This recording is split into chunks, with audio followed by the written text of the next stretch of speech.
en las universidades Autónoma y Complutense de Madrid. El curso que estudié en la Universidad Autónoma es del que menos recuerdo tengo de toda mi vida de estudiante, como si aquel año me hubiera ido a otro planeta y a la vuelta me hubieran borrado la memoria. Tal vez tuvo mucho que ver en ese olvido que el horario de clases y laboratorios y el tiempo de estudio eran tan intensos que solo vivía para ir a la universidad y estudiar. ¿Y qué recuerdo tengo más nítido? Pues las prácticas de cristalografía fueron magníficas.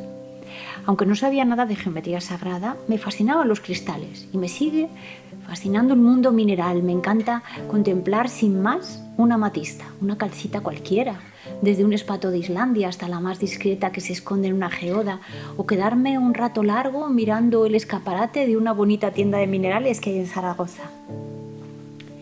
Ese silencio escondido en cada arista, la perfección de la forma, la magia de los cubos y octaedros de pirita o los prismas de cuarzo. Aunque aquellas prácticas de geología no eran precisamente para meditar ante los cristales. Qué lástima enterarnos de lo más bello mucho después, siempre fuera del ámbito académico. Sin embargo, desde la antigüedad se conoce la importancia de la geometría. Ya lo decía Platón, la geometría guiará al alma hacia la verdad y creará el espíritu de la filosofía. Y también Nikola Tesla decía, los cristales son seres vivos en el principio de la creación. Todas las cosas tienen una frecuencia y una vibración. Así, sin darme cuenta, pasé el primer curso, suspendiendo matemáticas y física como la mayoría. Era imposible entender nada en clase, pero después de estudiar en el verano y de estudiar hasta diciembre, pude salir de la Autónoma. Era muy claro mi deseo. Allí solo se podía seguir estudiando químicas y como mi verdadero propósito era ser profesora, por encima de todo pensé que no era mi lugar seguir allí. Y pude pasar en enero a la Universidad Complutense para estudiar ciencias biológicas. He de confesar que aprobé esas dos pendientes, matemáticas y física, porque facilitaron nuestra marcha a quienes íbamos a estudiar farmacia. Se dio algo así como un aprobado general a quienes acreditaban que iban a cursar esos estudios. Y como mi padre deseaba que yo lo siguiera, tenía solicitado el traslado y ello me permitió cambiar de universidad. Pero en realidad lo que empecé a estudiar fue biológicas. De los años en la Facultad de Biológicas sí que guardo muchos recuerdos. En la Complutense se vivía más y el ambiente de asambleas y lucha política se respiraba continuamente, aunque solo tuve que correr delante de los grises en 2 ocasiones. Sentía que había elegido bien, estudiar la vida. Eso me permitía conectar con mis orígenes de pueblerina, hija y nieta de gente de campo, y me daba la oportunidad de conocer el otro lado de la vida, el lado oculto de la naturaleza, para demostrar que la gente paleta en realidad teníamos mucha suerte de haber nacido en un pueblo. En los años de carrera nunca fuimos al campo, no estudiábamos ni tocábamos las plantas vivas ni los animales. Bueno, sí, tocábamos para atrapar, matar, clasificar y encerrar en una caja con tapa de cristal. Era obligatorio presentar un herbario y una colección de invertebrados, artrópodos y no artrópodos. Nunca entendí el interés científico que tiene guardar en cajas o en frascos a seres sin vida. En la actualidad, la fotografía ofrece una aproximación a los seres vivos mucho más respetuosa. El edificio de la facultad puede que sea el primero en fealdad de toda la Universidad Complutense. Sin embargo, dentro de las aulas había mucha luz, los ventanales eran amplios y por aquel entonces las clases no se daban en penumbra, porque no había ningún artilugio tecnológico, solo la pizarra y la voz del profesor para dar apuntes, porque los libros compré pocos a lo largo de la carrera. Ahora me pregunto cómo podíamos rellenar páginas y páginas de información, los apuntes casi al dictado, sobre la morfología, desarrollo y clasificación de seres vivos en el amplio universo de los invertebrados, pues elegí la opción de zoología, apuntando la descripción detallada de la vida larvaria de este o aquel grupo sin haber visto jamás a esos seres vivos. Años después, cuando pude ver por primera vez cómo era una larva trocófora en un dibujo de un libro francés, porque no había buenos libros traducidos por aquel entonces, sentí una alegría inmensa. Por fin podía ver cómo era también eso y un poliqueto como el Lebusano Nereis.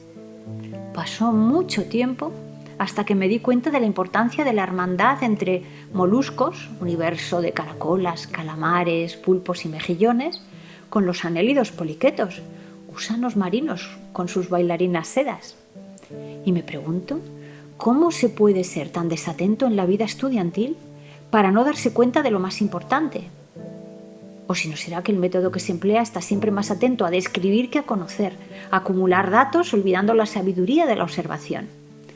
Como dice el neurocientífico colombiano Rodolfo Ginás, la escuela enseña la ubicación de los ríos, pero jamás explica la importancia del agua. Somos un baúl repleto de contenidos, pero vacío de contexto. De ahí nuestra dificultad para aplicar el conocimiento en la realidad.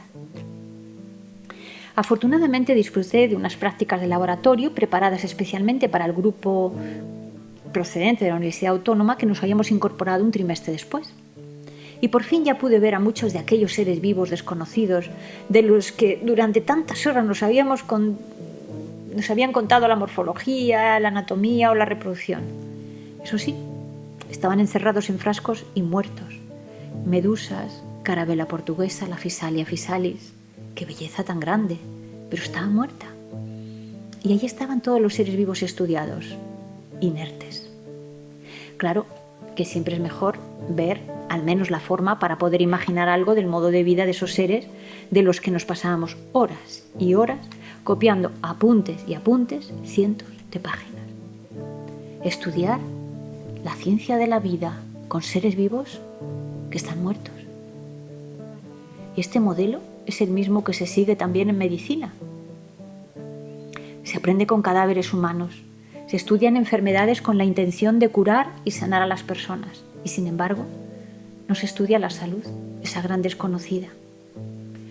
La sorpresa fue encontrarme que mis compañeros, unos 200 en la especialidad de zoología, se estudiaban al pie de la letra todo, las descripciones de cada grupo, las clasificaciones de cada grupo. Eso, llenar hojas de examen, calcando los apuntes, de escribir y de escribir. No hubo espacio ni tiempo para el conocimiento. Ese es el gran pecado, llevar la vida muerta al laboratorio, trocearla, invadirla de nombres y nombres y no detenerse a observarla. No contemplar con sosiego allá donde la vida está. Recuerdo en unas prácticas de artrópodos que tuve como una revelación, o más bien una rebelión. Interna, eso sí, porque yo era muy discreta. Estábamos con unas claves para clasificar a un coleóptero y había que distinguir bien los artejos de las antenas. Contar y decidir a qué especie pertenecía ese ejemplar que tenía su cuerpo atravesado por un alfiler largo, delgado y negro y una minúscula etiqueta en la que tendríamos que escribir el nombre del escarabajo X. Yo sentía un aburrimiento y un rechazo visceral a todo el protocolo de la clasificación y veía a mi compañera de mesa que con santa paciencia iba mirando lo que las claves planteaban. Y en ese momento me dije a mí misma, nunca jamás me dedicaré a esto, nunca en un laboratorio, lo mío es ser profesora. Y así, siguiendo la pista a unos seres que no se veían jamás vivos, se fueron pasando los años de la licenciatura. Debo reconocer que donde sí que había color era en los cromos de la colección Vida y Color de mi infancia. Me pasaba horas mirando y remirando el color de los cromos de peces, mariposas y flores. Pobre de mí, yo imaginé que estudiando biología iba a conocer el color de la vida, y eso no sucedió jamás. Fueron años en blanco y negro, con infinidad de apuntes, páginas y páginas, que terminé por aprender a calcar en el examen al pie de la letra. Eso se valoraba mucho, yo me sentía orgullosa de ser como mis compas. Podía reproducir párrafos enteros. ¡Qué espanto! ¡Qué forma de destruir el amor al conocimiento! He insistido en la palabra calcar porque entonces no había fotocopias. No recuerdo el momento en el que aparecieron las fotocopiadoras en nuestras vidas. Pero en la universidad no las tuvimos. Y si se abandonaba una clase por ir a una asamblea, siempre había quien copiaba con el papel azul cargado de tinta por una cara y así se marcaba en la otra hoja, que quedaba copiado. También había veces que se suspendían las clases. El profesor daba por explicado el tema y siempre había alguien que generosamente transcribía el tema y se lo pasaba a los demás. Hemos escrito mucho durante la carrera. Igual ese ejercicio en sí mismo no era tan malo, pero los contenidos podrían haber sido mucho más inteligentes. Las prácticas de citología sí que fueron realmente aprovechadas y de calidad. Siempre he sentido admiración hacia el mundo escondido de la célula en los libros de biología y fisiología celular, entonces del Berkalov. Eran excelentes, todavía los conservo. Tenían magníficos dibujos de los orgánulos celulares. He vivido de las rentas de aquellos libros y todavía hoy se siguen desvelando nuevos secretos de la célula. El entramado del citoesqueleto, el papel de la membrana, como el cerebro de la célula, o el de los microtúbulos en relación con la conciencia, por poner algunos ejemplos. Cuanto más se estudia la célula, más se descubre, como decía René Guinton, fisiólogo y naturalista francés. La célula es la expresión concreta de la idea abstracta de la vida. En otro capítulo hablaré más sobre el gran sabio olvidado, Guinton, autor del libro El agua de mar, medio orgánico, porque su gran descubrimiento, la vida no se somete al medio, sino al contrario, es el medio el que se somete a la vida, a la célula, todavía se ignora desde la biología y la medicina. Además, tuve la gran suerte de ser alumna del profesor Alfredo Carrato, catedrático de histología vegetal y animal en la asignatura optativa Anatomía comparada del sistema nervioso. Aquellas clases inolvidables, porque Carrato era un genio. Nacido en Zaragoza, fue discípulo de Cajal y explicaba la clase dibujando en la pizarra todos los circuitos nerviosos sin tener ninguna chuleta delante. Llevaba todo en su cabeza. Era muy correcto y comprensivo cuando se trataba de cambiar una fecha de examen. Nos lo concedía si se lo solicitábamos. Sí, se puede ser un excelente docente y también ser flexible, mostrar comprensión y corrección con el alumnado.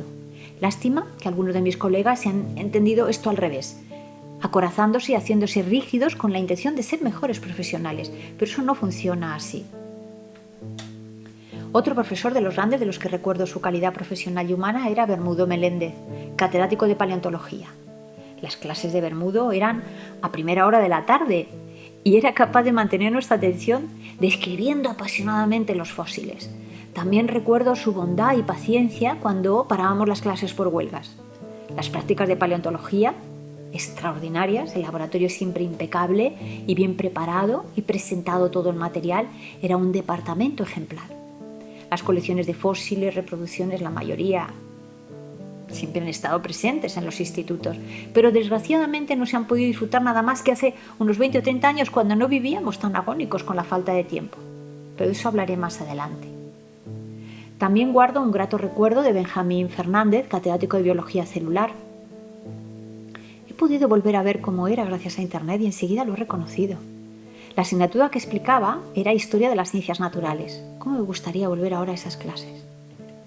Y cómo no hablar del famoso Pisito y de las clases de genética con Juan Ramón Lacadena, catedrático de esa materia. Sí, el departamento estaba en el famoso Pisito, que era un edificio aparte prestado por la Facultad de Medicina Biológica. Allí estaba el laboratorio de citogenética y algunas prácticas nos permitían ver los cromosomas por primera vez, los llamados cromosomas gigantes de la larva Drosophila, la mosca del vinagre. El estudio de los cariotipos me hizo soñar, solo en aquellos años, con la idea de curar enfermedades.